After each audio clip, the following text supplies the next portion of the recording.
Time now 6:44 in your Capital Watch. We've been tracking the war with Iran all week, and the financial cost for the United States government, it is adding up. So let's go live to Scripps News Group national correspondent Joe St. George. And Joe, will Congress need to approve an Iran war financial package moving forward, and can we expect American boots on the ground?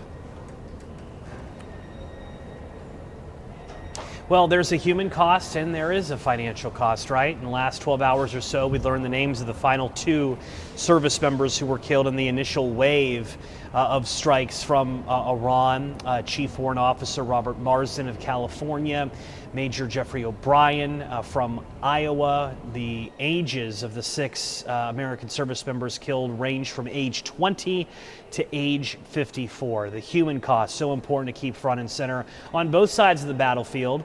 Iran this morning is reporting well north of 1,000 fatalities so far in this conflict. The Center for American Progress, it is a think tank in Washington, they're estimating using Brown University's war cost calculator north of $5 billion already spent to conduct Operation Epic Fury, and we're not even a week into this. So you don't need to have a degree in political science or be a political reporter to know that the longer this goes on, the more we see escalation and not de-escalation, the higher probability that there is going to be a need for Congress to step in with some sort of financial package. You asked a question that no doubt military families in southern Colorado are asking, and that is, will there be boots on the ground?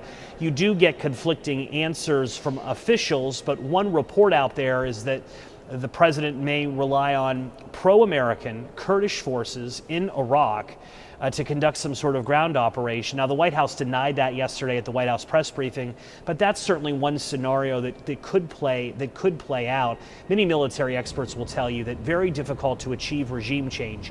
If that's the goal, very difficult to achieve it with only air strikes. We're awaiting another vote today in the U.S. House of Representatives on a war power resolution that could limit, curtail President Trump's ability to conduct Operation Epic Fury. We saw that same measure in the Senate yesterday. It failed to pass in the Senate.